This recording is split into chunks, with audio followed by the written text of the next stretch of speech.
রাজধানীর সোহরাওয়ার্দী উদ্যানে জামায়াতের জাতীয় সমাবেশে নেতাকর্মীদের ঢল, যোগ দিয়েছেন দলের আমির সহ শীর্ষ নেতারা।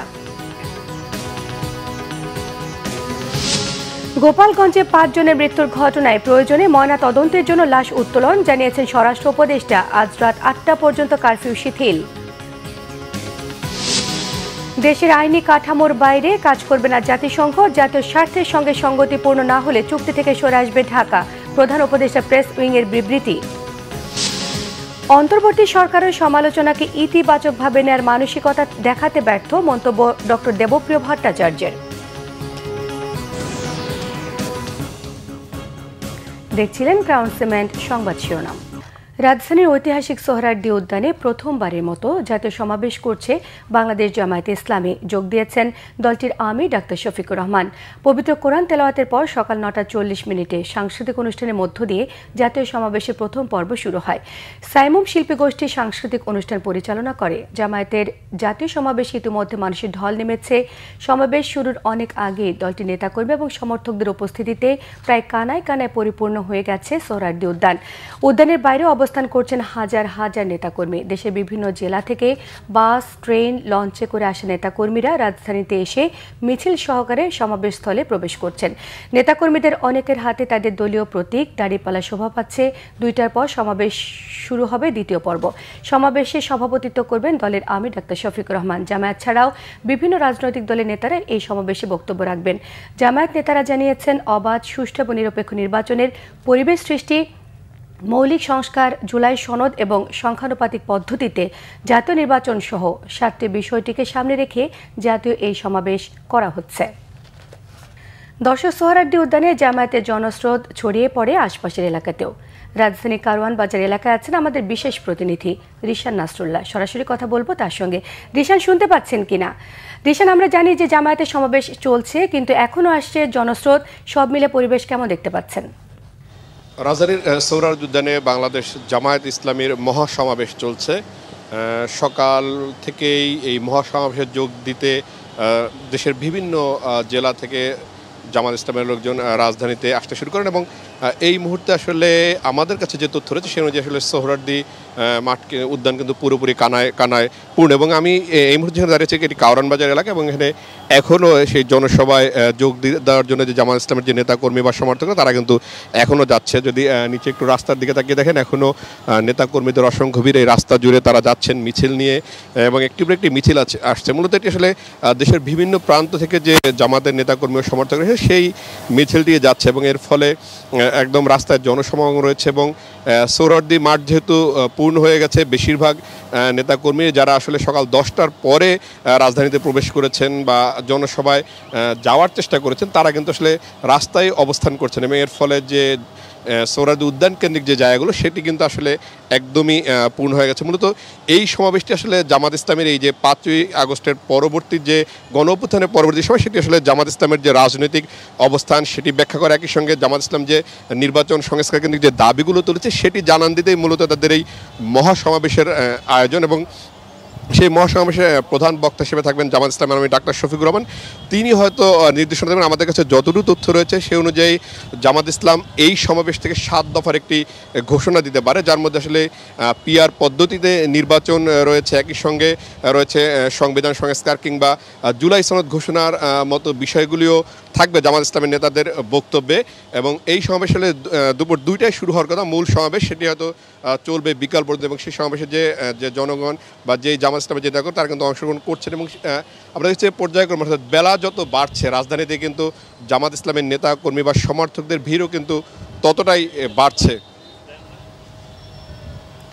রিশান, আপনাকে অসংখ্য ধন্যবাদ।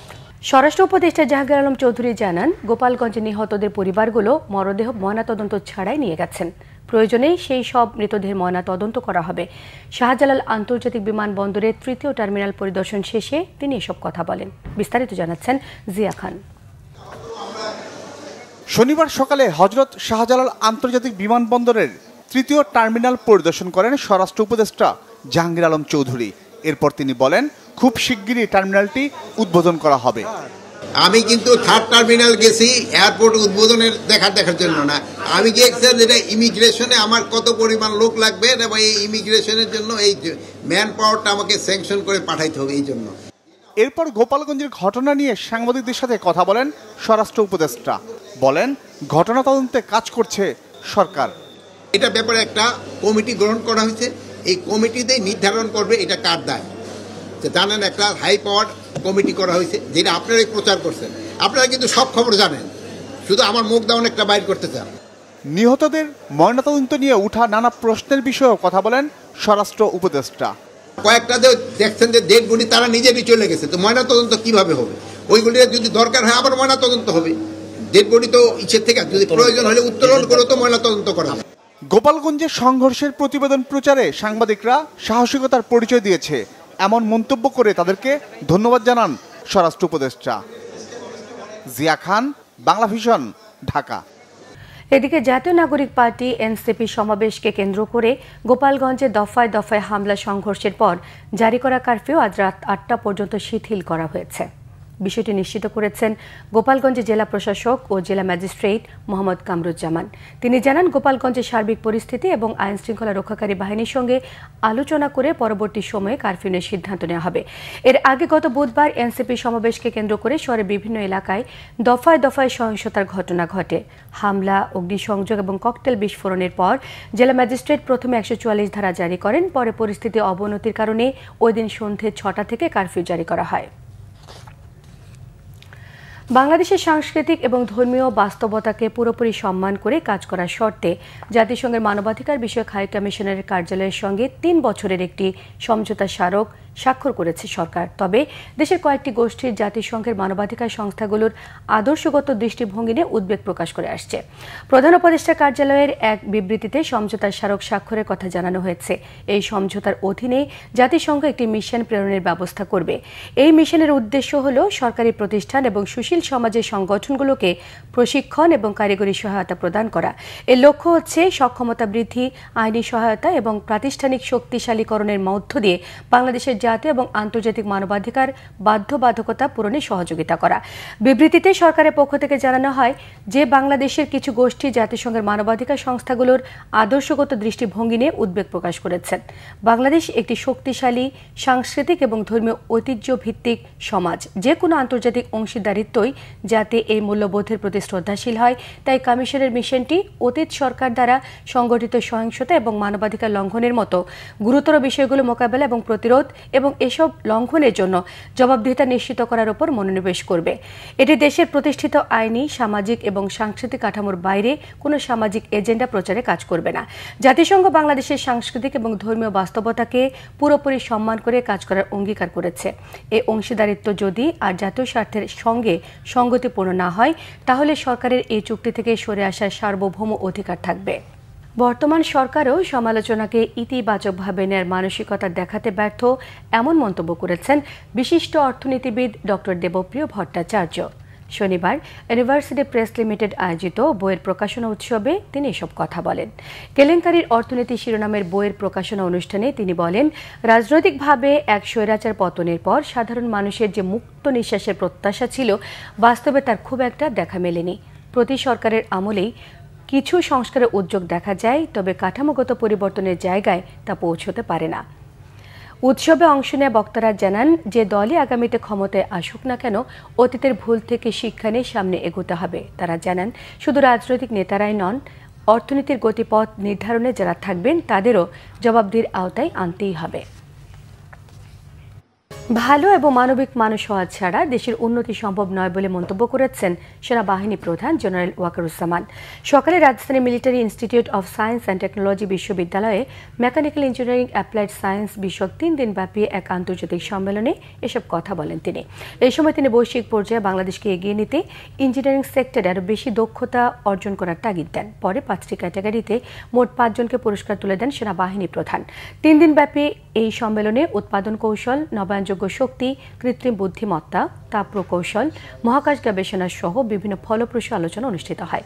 সম্মেলনে যুক্তরাষ্ট্র, যুক্তরাজ্য, কানাডা, চীন, জাপান এবং বাংলাদেশ সহ বিভিন্ন দেশের খ্যাতনামা গবেষক এবং পেশাজীবীরা অংশ নেন। আপনারা যদি ভালো মানুষ না হন তাহলে কখনোই দেশ এবং জাতির কোনো উন্নয়ন সম্ভব না। এই জন্য প্রথম যে জিনিসটা হতে হবে আমাদেরকে ভালো মানুষ। Only then you can contribute, whatever you contribute, the country and nation will prosper. We are producing great scholars, great engineers, great doctors, great civil servants, great military officers, but without the ethics, without the ethical teaching, without making them good human beings, country will not be benefited. সংবাদ শেষ করব, crown cement শিরোনামগুলো আবারও জানিয়ে দিন। রাজধানী সোহরাওয়ার্দী উদ্যানে জামায়াতের জাতীয় সমাবেশে নেতাকর্মীদের ঢল, যোগ দিয়েছেন দলের আমির সহ শীর্ষ নেতারা। গোপালগঞ্জে 5 জনের মৃত্যুর ঘটনায় প্রয়োজনে ময়না তদন্তের জন্য লাশ উত্তোলন, জানিয়েছেন স্বরাষ্ট্র উপদেষ্টা। আজ রাত 8টা পর্যন্ত কারফিউ শিথিল। দেশের আইনি কাঠামোর বাইরে কাজ করবে না জাতিসংঘ, জাতীয় স্বার্থের সঙ্গে সঙ্গতিপূর্ণ না হলে চুক্তি থেকে সরে আসবে ঢাকা, প্রধান উপদেষ্টা প্রেস উইংয়ের বিবৃতি। অন্তর্বর্তী সরকারের সমালোচনাকে ইতিবাচকভাবে নেওয়ার মানসিকতা দেখাতে ব্যর্থ, মন্তব্য ডক্টর দেবপ্রিয় ভট্টাচার্যের।